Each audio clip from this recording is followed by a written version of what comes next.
The reason why I was #1 for 25 years is because we have like 300 people become millionaires. And I ask them, hey, now tell me, you become millionaires because you are smarter than the others? The people say, no. We even cannot find jobs.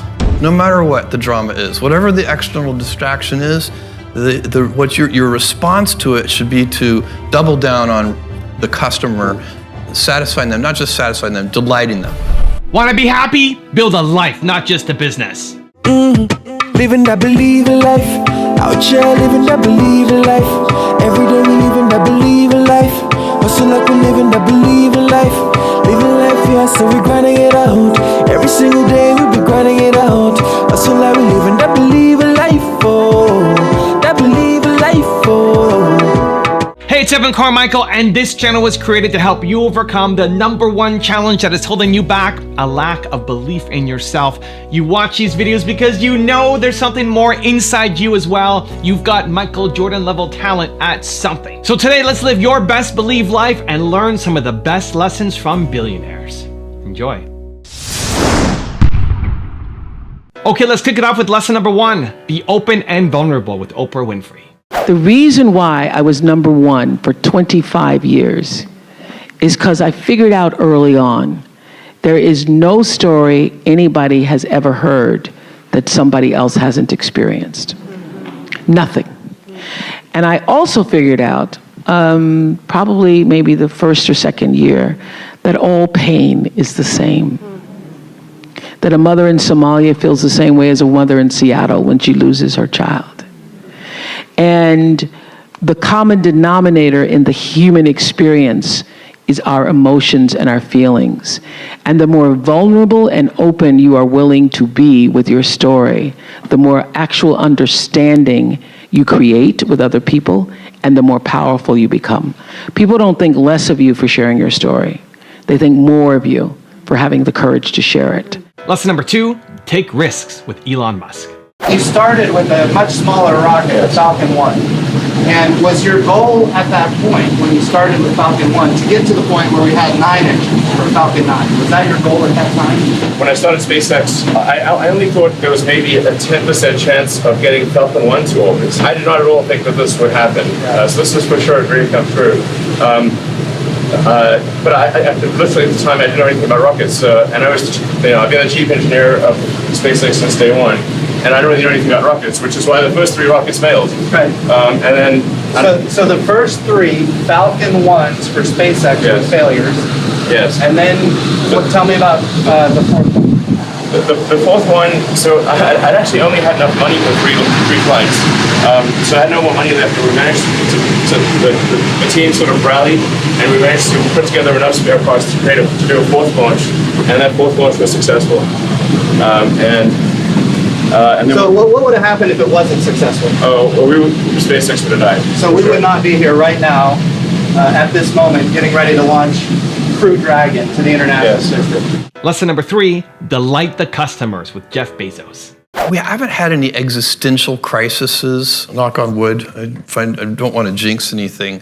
But we've had a lot of kind of dramatic events. I remember early on, we only had 125 employees when Barnes & Noble, the big United States bookseller, opened their online website to compete against us, barnesandnoble.com. We'd had about a 2-year window. We opened in 95, they opened in 97.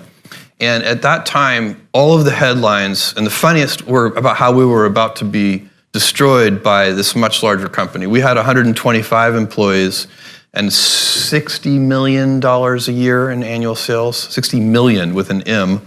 And that, and Barnes & Noble at the time had 30,000 employees and about $3 billion in sales. So they were giant, we were tiny, and we had limited resources. And the headlines were very negative about Amazon. And the one that's most memorable was just Amazon.toast. And so I called an all-hands meeting, which was not hard to do with just 125 people. And we got in a room, and because it was so scary for all of us this idea that now we finally had a big competitor that literally everybody's parents were calling and saying, you know, are you okay? It's usually the moms calling and asking their children, are you going to be okay? So, and I said, look, you know, it's okay to be afraid, but don't be afraid of our competitors because they're never going to send us any money. Be afraid of our customers. And if we just stay focused on them and instead of obsessing over this big competitor that we just got, we'll be fine. And I really do believe that. I think that if you stay focused, then the more drama there is and everything else, no matter what the drama is, whatever the external distraction is, what your response to it should be to double down on the customer, satisfying them, not just satisfying them, delighting them. Also, if you want to have more confidence and self-love, check out my 254 series. They're free. The link to join are in the description below. You really have to believe the internet's going to be mainstream. A lot of people are going to get out there and use it. Become so skilled, so vigilant, so flat out fantastic at what you do that your talent cannot be dismissed. It's so difficult to be a small business owner in China. It took me 5 months to borrow $500. Lesson number 4, get used to being rejected with Jack Ma. Our first IPO year 2007, when Alibaba IPO'd in Hong Kong, year 2007, we had a lot of millionaires in the company. And I asked my colleagues, we have like 300 people become millionaires. And I asked them, hey, now tell me, you become millionaires because you are smarter than the others? The people said, no. We even cannot find jobs. Right? Because you are hardworking? Yes, we work hard. We find more people hardworking than us, but they did not succeed. Why they're not smart? All the smart people at that time, they went to Microsoft and IBM. And headhunting companies came to headhunt all the best guys from us. And we are the people, nobody come to headhunt us. We have no place to go. We believe in ourselves. We believe our dream. We work together. So I say, we are the people because nobody wants us. I am the person. Over 30 companies don't want me. Right? So we are the people get used to be rejected. We are the people get used to be say no from the other people. Why people should help you? People help you. That is unusual. People do not help you. That is very common. You should work to earn to be helped. Lesson number 5, invest in what you do best with Bill Gates. You don't see another business. You're not going to get in the movie business. You're not going to get in the banking business. You're not going to get in the automobile business. You're not going to go with Warren and get in the insurance business.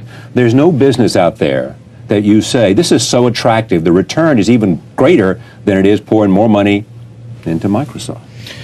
We're a software company. You know, what we do well, what we love, what we know is building great software. We did make some minority investments in other companies, some cable, other telecommunications. Some of those did okay, some did less than okay. And so that was a bit of a lesson to us, but we never took control of anything in that space because what we know how to manage and develop and really pursue a vision in is strictly software. Lesson number 6, don't dwell on mistakes with Warren Buffett. You haven't bought the stock. You're an admirer of Jeff Bezos. A listing of the richest people in America came out. He's number 1. I think your friend Bill Gates is number 2. You're number 3. So you can see what he's done in myriad ways. Yeah. And of course, the question is, how come you haven't bought Amazon? Is there still time to buy? Would you still buy? Oh, I always admired Jeff. I mean, I met him 20 years ago or so, and I thought he was something special, but I didn't realize you could go from books to what's happened there. No, I mean, he had a vision and executed in an incredible way, something that it would not have, but there's a lot of games I miss. I would have missed Microsoft even if I gotten to know Bill earlier or something. Those just aren't my games. I don't worry about the things that I miss that are outside my circle of competence of evaluating. I have missed things that were within my circle, And that's a terrible mistake. Those are my biggest mistakes. You haven't seen them. But I don't, it's not a mistake because I miss Netscape or something like that at all. I would say that maybe 5% of the companies or 10% of the companies at most are within an area of my circle of competence. There's something I should be able to understand. And lesson number 7, the last one for a very special bonus lesson, is build a team with Mark Zuckerberg. Throughout building Facebook, I mean, there have been lots of challenges, and there are all these times where, in anything you do where, you know, you're really going to be pushed and you feel like you want to give up or something like that. And, you know, this gets back to, I was talking a second ago about how I think the media, there's a little bit of this cultural bias towards thinking that, you know, one person does this, right? I mean, people say that, you know, I built Facebook or Steve Jobs built Apple or whatever, but, you know, that's really not true, right? I mean, we're people, we helped, but there were thousands and thousands of other people involved in building these things. And the reality is that as strong as any one individual is, no one person can deal with all the challenges that are going to get thrown at them in anything that you do. And one of the ways that I think we maintain resilience is by having co-founders and partners who complement our strengths and fortify our weaknesses and can kind of encourage us and give us a push to keep going when things are tough. And there's actually a lot of data on this that suggests that companies that get started with more co-founders are more likely to be successful. And it isn't quite clear exactly from that data why that's the case, although it is very clear in terms of the outcome for the startups that it is the case. But I would guess that the reason why that's the case is because of this resilience point, where people who start something by themselves, I just think like there's no way that any one person can overcome all of the different things that you need to do to build a startup or take on any kind of other project in the world. But if you have 2 or 3 or 4 partners, then I don't know. I mean, maybe over time, one of them doesn't like it and drops out, but you still have enough strength on the team to power through all the challenges that you have, and that's kind of how you go. Now I have a special bonus lesson from Mark Cuban on how to fight for opportunities that I think you're going to enjoy. But before that, it's time for the 3-point landing questions. Let's go from just watching a video to taking action. Here we go. Question number 1.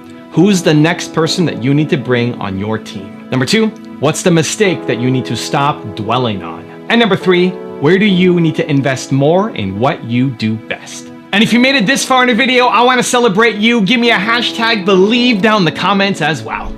I went to Dallas after college because a bunch of my buddies were down there, and I got a job working as a bartender at night and was looking for a job during the day and got a job working for a retail software company. And this was in the early days of PCs and was doing okay there. And then about 9 months in, I made, let me add, I was living 6 guys in a 3-bedroom apartment and I was sleeping on the floor. It was the rattiest, nastiest hole you've ever seen in your life. I mean, and I literally didn't have a closet, didn't have a drawer. All my shit was in a pile on the floor. I had my one towel that I stole from Motel 6 that had a hole in it. That was mine. And so I was trying to grind it out and learn tech, which I really realized that I loved. And I one day I called up my boss, a guy named Michael Humecki, Humecki. And I said, Michael, I've got this deal I'm going to close. Now it's $1,500 commission to me, which meant I can move out of the show. And so I said, now one of my responsibilities was to open up the retail store, you know, make sure the door was open, the floors were clean and all that kind of stuff. I said, look, I've got this big deal. I want to close it. And he said, no, you need to be at the store. I'm like, I got someone to watch. He goes, no, you need to be at the store. So I made the executive decision that if I went and picked up a $15,000 check for this company, Your Business Software, he would see the light and all would be good. And I'd have my $1,500 commission. Fired my ass. Seriously, Michael Humecki. And so, I'm assuming you've spoken to him since then. Or one time, literally, after Broadcast.com went public, he sent me a letter asking if I would invest in his company. You should bring him on Shark Tank. Anyway, so that was the only time I've talked to Michael Humecki. And so he fired me. And so there I was, still in the shithole with my one Motel 6 towel and no bedrooms. And so it was then that we started Micro Solutions, and I had no money. And so I went to this company called Architectural Lighting, and I said, look, I got nothing, but I know you want this time and billing software. If you front me the $500, I'm going to start this company, and I promise you that I'll make it work. And if I can't make it work, I'll walk your dog, I'll wash, your car, I'll do whatever to make it up to you. Just trust me and give me the shot. They did. I took that $500, spent $250 on the software, got that to work really fast, and then asked for referrals and built this company that then went on to become one of the first companies that did local area network. This was the early 80s, and then went wide area networks, and as you said, we sold it to CompuServe. And along the way, I kept on reinvesting, and one day I went to the ATM, and I had all zeros, which was not fun. But like you said, we ended up building it. We had $36 million revenue run rate and sold it to CompuServe, which was part of H&R Block. And, all was in alignment again. And it wasn't like I started it thinking, okay, if I fail, I don't care. It was purely out of necessity. I didn't know what else to do.